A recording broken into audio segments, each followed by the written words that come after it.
கருணை சிந்தனை தனது உடன் முழுவதும் நிரம்பியிருந்தால் மட்டுமே இப்படி ஒரு சேவையை கையில் எடுத்து செய்ய இயலும்.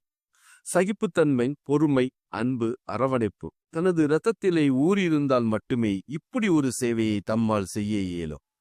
ஆதரவற்ற பெரியோர்களுக்கு மகனாக, செயல்பட முடியாத மாற்றுத்திறனாளிகளுக்கு சகோதரனாக, மன வளர்ச்சி குன்றி தான் யார் என்று தெரியாத குழந்தைகளுக்கு தந்தையாக, இப்படி பல பரிணாமங்களை தன்னகத்தை கொண்டு மிகவும் எளிமையாக தன்னுடைய பராமரிப்பில் இருந்து வரும் 150க்கும் மேற்பட்ட அன்பு இல்லத்தின் குடும்ப உறுப்பினர்களை பாதுகாத்திட தினம் தினம் தனது வாழ்க்கையை அர்ப்பணித்துக் கொண்டு ஓடி வரும் அன்பு இல்லத்தின் நிறுவனர் மனிதன் திரு பாஸ்கர் அவர்களுக்கு வள்ளுவரின் வாக்கு வரியான அருள் அல்லது யாதனின் கொல்லாமைன் பொருள் அல்லது அவ்வுண்டாம். அருளே கருணையே வாழ்க்கையின் மையம், அதைவிட பெரிய செல்வம் எதுவும் இல்லை. இந்த திருக்குறளை தங்களது சேவைக்குரிய வாக்கு மடலாக வழங்கி நெல்லை லைஃபின் நற்பணி சாதனையாளர் அறம் விருது பெறுவதற்காக மேடையில் வீட்டிற்கு அன்போடு இருதரம் கூப்பி அழைக்கின்றோம்.